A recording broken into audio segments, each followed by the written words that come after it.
Hi guys, Wade here. We are outside in Pittsburg, California with the Vice Mayor, Dionne Adams.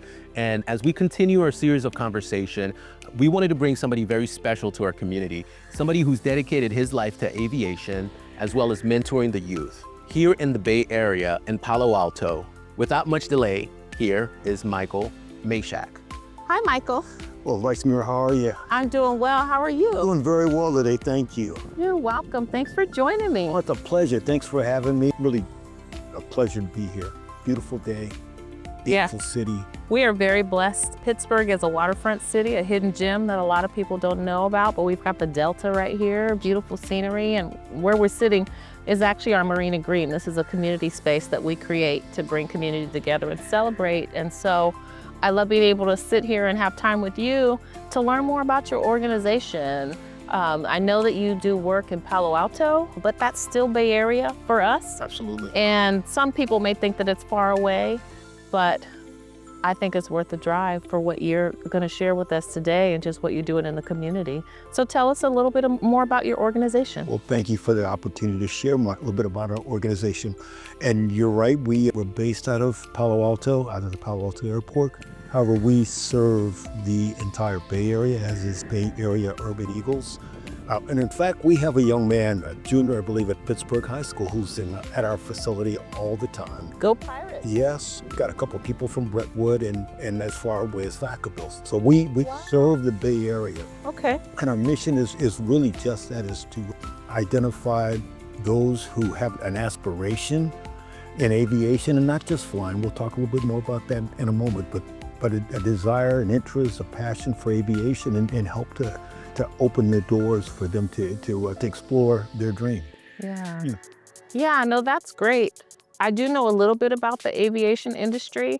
Often we see folks that work in aviation, they are porters at the airports. Yep. You don't see a lot of people in the job category of mechanic, pilot, and then technology. Air traffic control. Yes, air traffic control. And so I know that it's not a space that's really diverse. And so I liken that to just not having access to information and knowledge.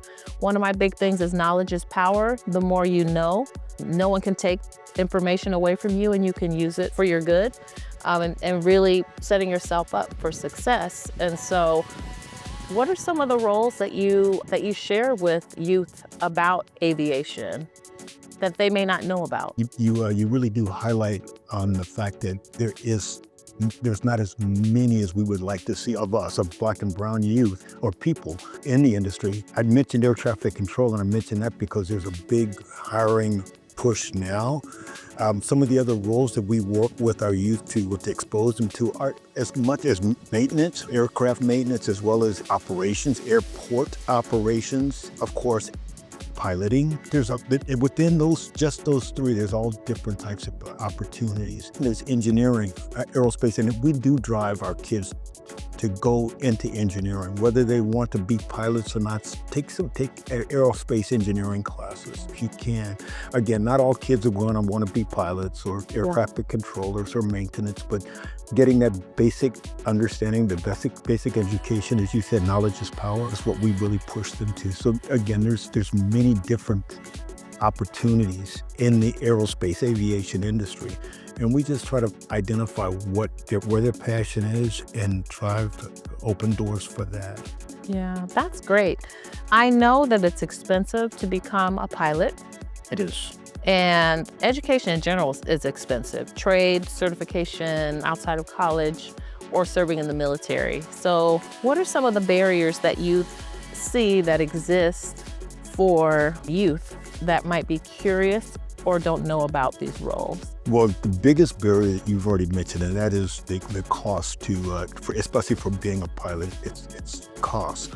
The other one, and I think you've also touched on that, is just the awareness. There's not a lot of information being pushed to our youth. They look up, they hear a plane, they see a plane, they're curious about it, but they don't have an avenue to really find out more about it. So exposure to basic aviation concepts is really a path for them to identify which of some of those opportunities, those occupations, if you will, is afforded. So just again, exposure. That's one of the barriers.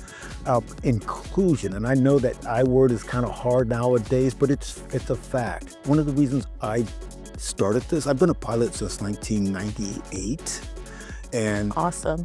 well, thank you. There really hasn't been, I have not noticed very many of us in the industry, especially at the level of commercial pilot.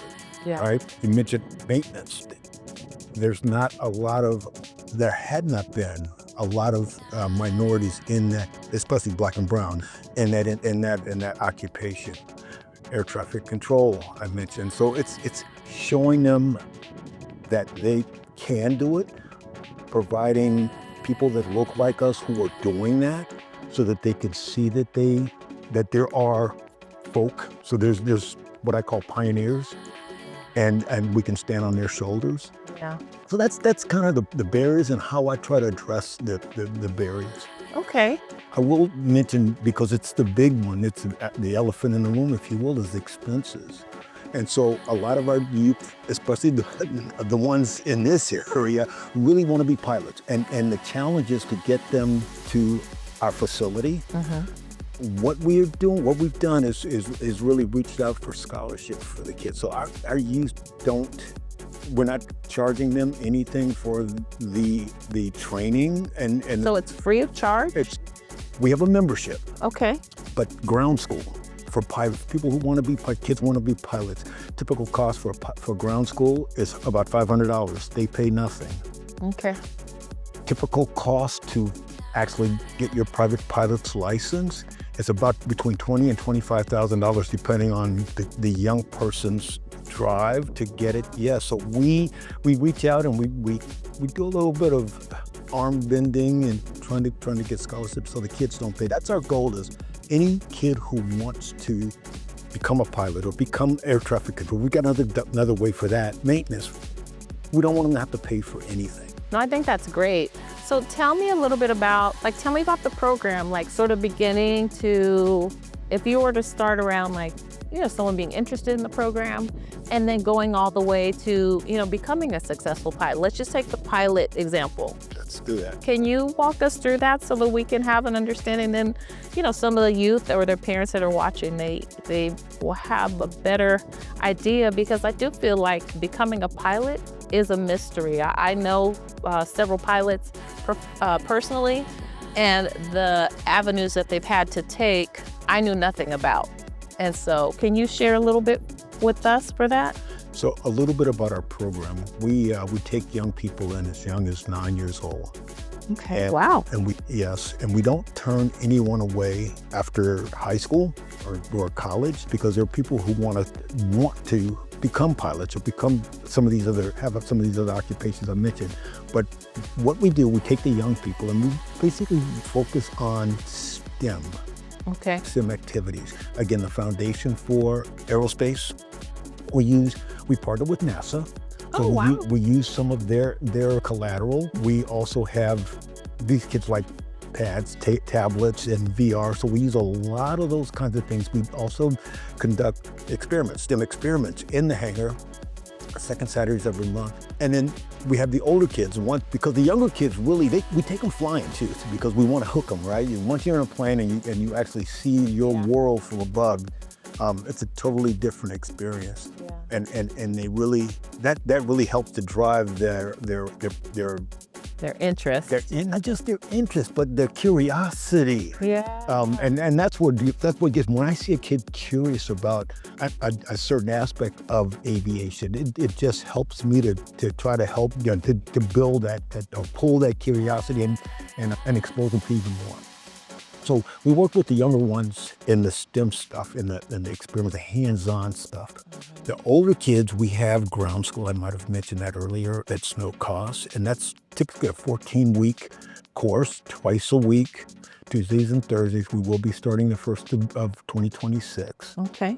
Along with that, again, we also take them flying. I belong to a group called California Red Tails. And we're based, there's some here in Rio Vista. I've heard of the red tails. I'm a member of the Red Tails, and we do flyouts once a month. And every now and then I'll pick a couple of kids, and I'll take them out with me to wherever we're flying. Just coming in November, we'll be flying down to Harris Ranch, and I'll pull 2 or 3 kids, and we'll, take them up. Yeah. Ground school. And those are for the ones that want to be pilots. And while they're in class, I'm doing an assessment to see which one of these youth are going to be the most successful for the scholarship or scholarships that I'm trying to pull. Last year, we got 2 scholarships, and both our kids one's a pilot, the female is gone back to San Jose State, so we've got to pull her back and try to get her finished. So you have girls in the this year also. This year we called it Year of the Women in Aviation. Oh, I love it. Vice Mayor, what we've done, and we've gotten some people from the surrounding areas. We do an event called Meet the Pros. And what that is basically we pull them into a really nice facility down in East Palo Alto called the Epicenter. I'm going to give them a plug. Okay. And it's a panel of 5 to 6 professionals, from different industries in aviation. We invite the communities. They come in. The panel talks about, for about 5 minutes or so, talks about their profession, how they got there, what they do, how they got there, how they want to give back. Because that's always one of the keys for us is how are you going to support this mission and give back to the community. Yeah. And then they get to come down off the dais and mingle and talk. And so it's usually a 2-hour or so session. And every year we do this. This year was Women in Aviation. So the panel was all women. We've got a NASA astronaut. I'm going to do another plug if I can. Go right He's ahead. absolutely Go right favorite. General Yvonne Cagle. Okay. Yeah, been a super supporter of our organization, and she's always at all of our events. So that's kind of the way we work with our older kids. I'll give you another example of how we take a little bit older, ones outside of high school, but not too old. We've got 2 young people that are working at the Palo Alto Airport in maintenance at the local maintenance hangars there. Uh-huh. One came, the last one is about 25 or 26 years old. He came to one of these events, this Meet the Pros event, the last one actually, and told me that he wanted to get into maintenance. He was actually about to go to school, a trade school for it. I said, keep going to trade because that's going to be your best way to succeed faster. So his name is Rodrigo. Got Rodrigo a job with another one of the maintenance hangars at Palo Alto. There's a couple of other young people that we have pulled in. We work with other nonprofits in our community. Again, pull those kids to find out what it is they want to do and guide them, get inspired. They're already inspired, but just guide them to get there. Yeah. Yeah, I love that because you're meeting the students where they are. Yeah, And as I said, not all kids want to be pilots. right. And that's okay. Yes, absolutely. That's okay. We talked about this earlier, but sometimes we have this mindset that there's not enough, but there is more than enough opportunity. So when you have knowledge and skills and just exposure to pathways, it just unlocks so many things. And so when I think about these careers in aviation, we talked a little bit about, this, economic vitality. So, economic vitality is around creating economic opportunities for individuals that translate to game changers for their family and their ability to, have careers that provide for their families and then exposing generations and generations and generations to certain lines of work. And so I just love what you're doing in that way because, again, something untapped that youth may not see themselves in doing. And so congratulations to you all for what you're doing. If someone wanted to participate in your program or know about programming and things that you have that are coming up, what are some of the things that we can share with those here that are watching about what you're doing, what you will be doing, and how they can get involved? Well, probably the easiest way to see what's coming up is to go to our website, and that's urbaneagles.org, urbaneagles.org. Okay. My contact information is there. I think that's probably one of the easiest ways. Okay. You can reach out to me once you're on contact. If you don't hear from me within 2 days, give me a call. My phone, my personal cell phone is on the website, and I take it. As you can tell, I've got some calls coming in already, but I take every call. And in fact, well, that's the best way is to go to the website. Go to our contact information. If you see something that interests you in there, mention it in the response on the contact list, or give me a call and we'll talk. I'm always welcome. Anybody who wants to come to our hangar. I could talk about some of the things we did yesterday. We had an event, if you don't mind. Sure. And during the week last week, I had a couple of parents, potential parents, wanting to know more. And because we were already having an event, I invited them down. So, and this event was a thank you for a previous event that we did where I met with, thanking my volunteers. So we had a big spread of Jamaican food. Oh, Yeah. yum. But the two families came down, they broke bread with us. And then once I was able to take them away from the table, we went and we walked around the facilities that we have. We have a simulator center with a full motion simulator and 4 desktops. And man, didn't allow it. Got him in the simulator and he flew a pattern, got the experience of that. And then the young lady did the same. So I welcome people, if they want to just come out and see what we're doing, please do. We're at 1901 Embarcadero Road in Palo Alto, California. Okay. Our hangar is 112 and our simulator suite is 102. Okay. 1901 Okay. Palo Alto, California, Palo Alto Airport. Okay, we'll be sure to include the address so that folks can see it in our post of this particular talk that we're doing. So is the simulator open to adults? I'm so curious. So, and that's a good point. It's anything we do is open to anyone who wants to participate. Okay. We've got the simulator primarily to help so that I don't have to go out and break arms or knees trying to get funds to keep our program going. So it's a revenue generator. Okay. But if you want to come out, you're welcome to come in, get in the simulator. Did you get a chance to get in the simulator? Not yet. Well, you did see it. You did, yes. It takes up a whole office. I want to see it.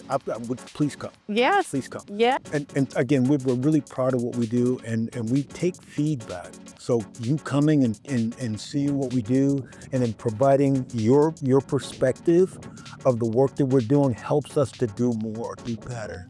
Awesome. So I'm welcoming you. I'm asking you to please come. It's a date. All right. It's a date. Well, Michael, thank you so much for coming to share about your program and then just creating more visibility about career options for youth and young people in a field. Planes are not going away. Aviation is a very important industry for us as a country and then just globally. And so thank you so much for creating a pathway. For me to share in such a beautiful surrounding environment, I can appreciate you. You're welcome. We'll do it again. All right.